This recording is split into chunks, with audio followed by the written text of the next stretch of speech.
북한 포사격 훈련보다 김건희 특검법 막는 것이 더 중요했습니까? 지난 5일 오전 정부는 임시 국무회의를 소집하고 김건희 특검법과 50억 클럽 특검법 거부권 행사를 건의했고, 곧바로 윤석열 대통령은 특검법에 대해 거부권을 행사했습니다. 그런데 정부가 김건희 특검법 거부권을 처리하던 그 시각에 북한군의 포사격 훈련이 진행 중이었습니다. 이성준 합동참모본부 공보실장에 따르면 북한군은 당일 오전 9시경부터 11시경까지 백령도 북방 장산곶 일대와 연평도 북방 등산곶 일대에서 200여 발 이상의 사격을 했습니다.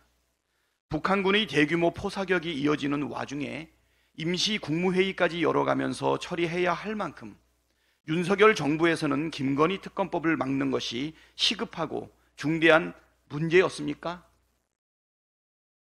도무지 이해할 수 없는 비상식적인 상황이 벌어졌습니다. 윤석열 대통령과 정부의 최우선 국정과제가 대통령 본인과 가족의 비리 혐의를 막는 것이었는지 묻지 않을 수 없습니다.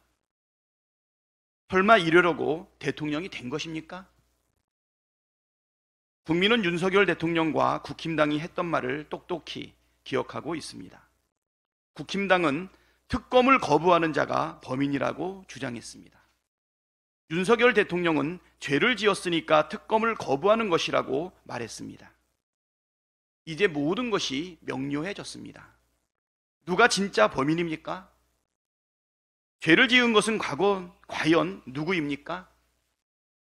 윤석열 대통령과 국힘당은 답을 해보시기 바랍니다. 대통령실은 국민이 바보로 보입니까?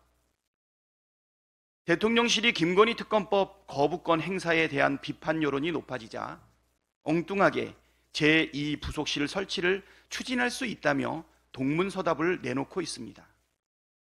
김건희 특검법은 김건희 여사가 주가 조작에 참여했는지 진상을 명명백백하게 밝히자는 법입니다. 대통령 배우자의 활동을 보좌하는 것과는 전혀 다른 문제입니다.